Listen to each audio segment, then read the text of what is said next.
Hello, I'm Het, and this is All Het No Cattle. Today we're going to be looking at a video from a YouTube channel known as The Ring of Fire. According to the channel description, The Ring of Fire started as a weekly syndicated radio show back in 2004 for the purpose of exposing Wall Street thugs, environmental criminality, corporate media failure, and political backstories that you will rarely find from any other source. Since then, it's expanded into a multimedia outlet for the latest progressive news, commentary, and analysis. Watch a few videos, and you'll get an impression that these guys are pretty much left-wing Alex Jones clones. No story is too hot for them to put on their own left-wing progressive spin. The video we're looking at today is a particularly unhinged view on Trump's travel ban on 7 Muslim countries, also known, erroneously, as the Muslim ban. Guess which version Ring of Fire wants you to listen to.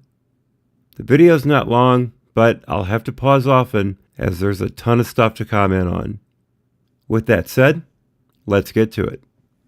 While most Americans do not agree and do not support Donald Trump's Muslim ban, banning people from certain countries from entering the United States based solely on their religion.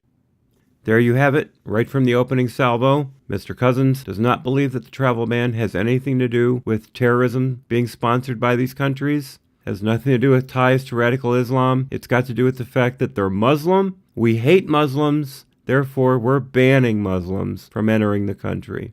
I don't know what his spin was when Obama had these travel restrictions. Trump got the idea for these 7 countries from the Obama travel restrictions. Not like he made them up out of thin air. What have you got to say about that, Mr. Cousins? There is one group in this world that is 100% in support of Donald Trump's Muslim ban. Could it be our enemies, Farron? Huh? Could it be our enemies? Please say it's our enemies. Do you know what that group is?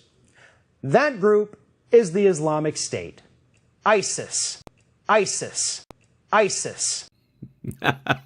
and we are not disappointed. Good old Farron comes out with you're supporting the enemy gambit. It's so predictable. According to a new report by the Washington Post, ISIS is celebrating Donald Trump's Muslim ban. So here's the Washington Post article he's referring to. It's titled, Jihadist Groups Hail Trump's Travel Ban as a Victory. Now, it's written by Joby Warwick, and as it states here, jihadist groups on Sunday celebrated the Trump administration's ban on travel from 7 Muslim-majority countries, saying the new policy validates their claim that the United States is at war with Islam. Well, I don't see that as being a surprise, as long as you throw the word radical Islam in there. Yeah, we've been at war for quite some time.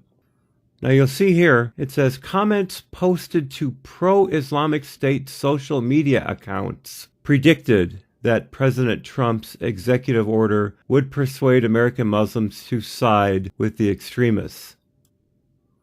Comments posted to pro-Islamic State social media accounts. This is ISIS and other Islamic State groups supporting the idea that Trump's ban is a great recruiting tool. Comments? I see a bit of a disconnect here. One posting hailed the U.S. president as the best caller to Islam, while others predicted that Trump would soon launch a new war in the Middle East. Again, these are comments. These are not proclamations from ISIS. The rest of the article is basically the same, referring to postings on social media sites, not coming out with actual press statements through the media arm of ISIS or ISIL. Seems like a very thin connection to me. And here's why. They understand that every time the United States comes out and does something against Muslims, their numbers increase. I'm sure you're right. I'm sure every time something bad happens to a Muslim, Al-Qaeda or ISIS recruitment goes up. Like in 2009 when Nidal Hassan, the Fort Hood massacre shooter, was paralyzed as police ended his murder spree. How dare we? And when he was convicted in 2013. And in 2011 when his mentor, Anwar al-Awlaki, was drone-struck in Yemen. That had to have been really good for recruitment. So why did we do it if it's so counterproductive? Certainly we had a reason. We should ask Obama. I think he's still on Twitter. Oh, and don't worry, I've got more. Anytime they can look at the United States and say, look what Western society is doing to our religion. Look how they persecute us. Look how they prosecute us. Look how they ban us from entering their country. Let's deal with persecution. Yes, there have been incidents of violence and property damage, but that is hardly persecution. Those are isolated incidents. Let's deal with prosecution next.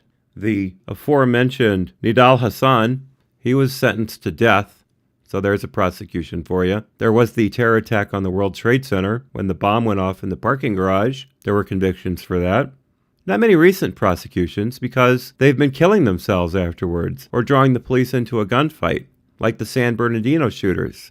They didn't want to be taken alive. And the Pulse nightclub shooting.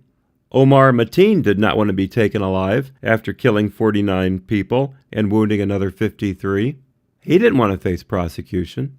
So I guess it cuts both ways. And as far as bans go, there's a travel restriction right now on 7 countries that Obama selected himself for twice as long as Trump's ban. Yes, Trump's ban's broader, and it could use work, but it's not the first time this has happened. So let's not start ringing up the pinball counts for ISIS just because you don't like Trump. It creates anti-American resentment throughout the Middle East, and the numbers of ISIS increase. This is the exact same thing that happened with Al-Qaeda under President George W. Bush. Oh, I get it. It's only Republicans who raise the numbers of ISIS recruits. Sure, it's only Republicans who do things that make the Islamic world upset. I mean, what has Obama done? He called for airstrikes beginning in August of 2014. There were all the drone strikes that Hillary's so proud of. There's the U.S.-backed Iraqi army kicking ISIS out of Mosul within the last 2 weeks. We armed Syrian anti-ISIS militants. Obama sent attack jets and helicopters against ISIS. We already mentioned Obama's restrictions in 2011. Obama never closed Gitmo. Yeah, it's only been the Republicans. How could we be so blind? Thank goodness we've got Ring of Fire here to bring us the real truth about what's happening in the Middle East. When the images were released of U.S. soldiers torturing detainees in Abu Ghraib and in Iraq, Al-Qaeda's numbers increased. Interesting. We're talking about George Bush II, yet Trump's picture is still on the insert in the screen.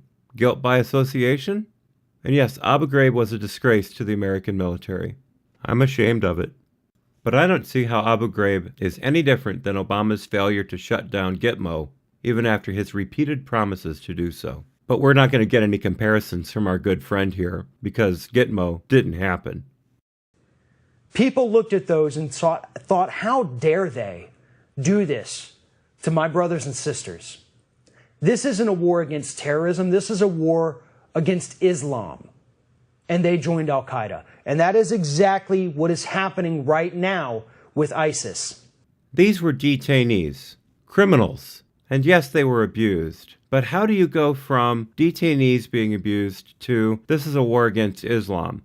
Exactly where are the steps in this ladder of logic? And this brings us right back to Gitmo.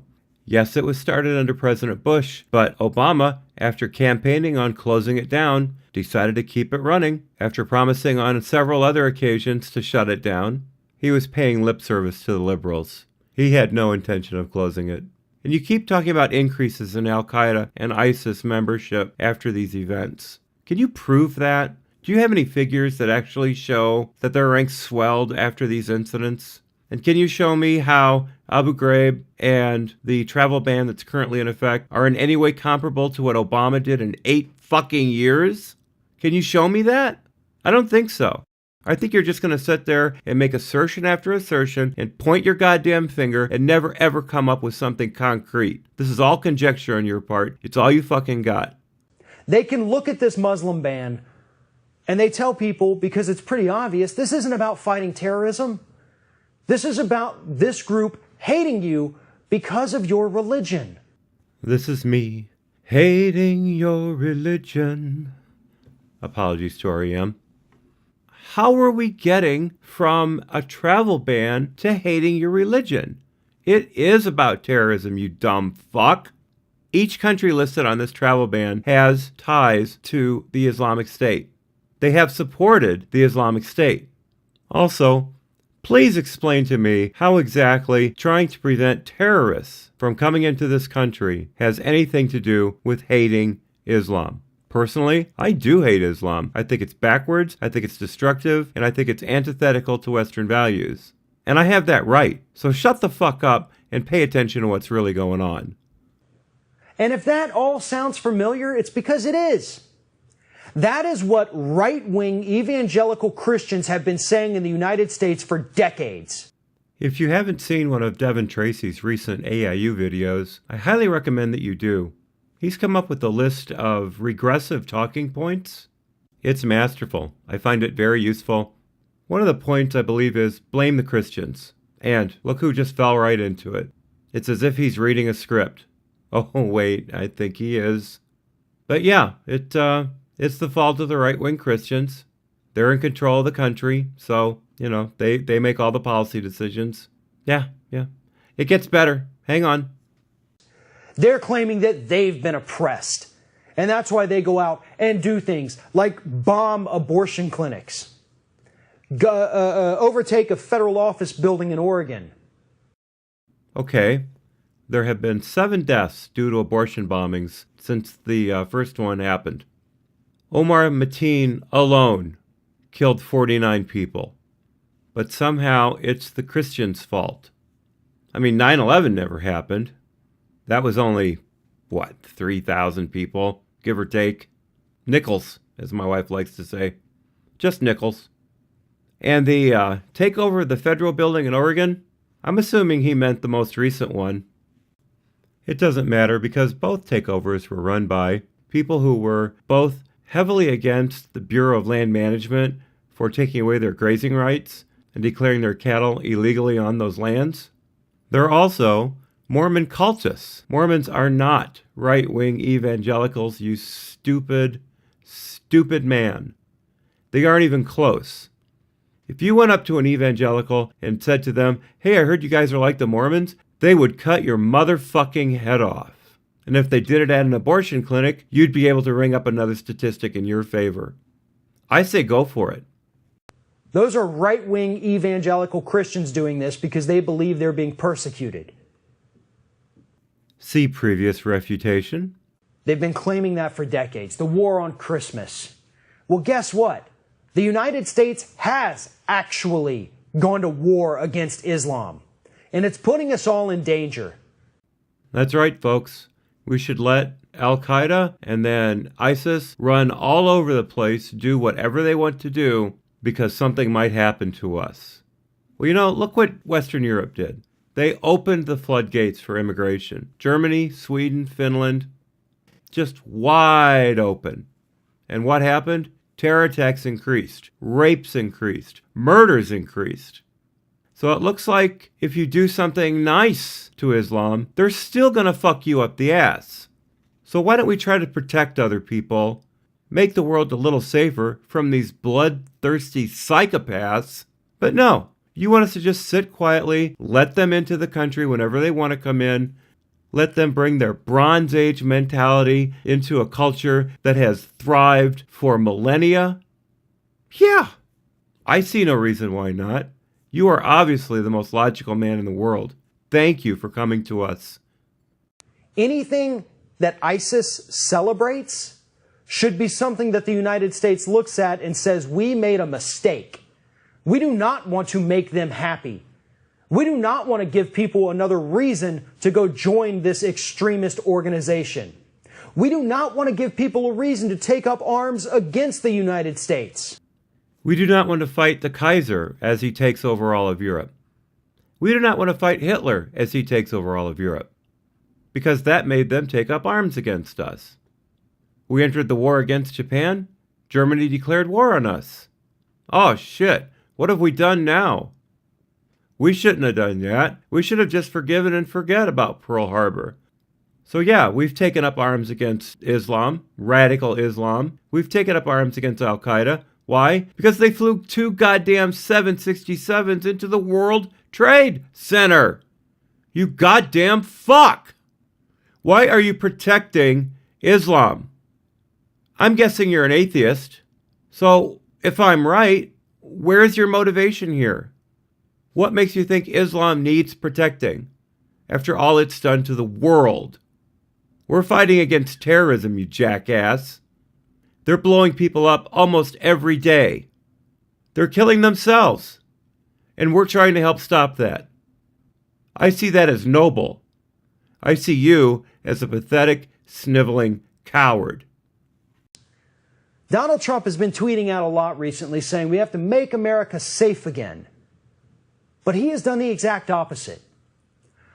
By launching this war against Muslims, against Islam, he is putting us all in grave danger. And the worst part is, he's too stupid to even realize it.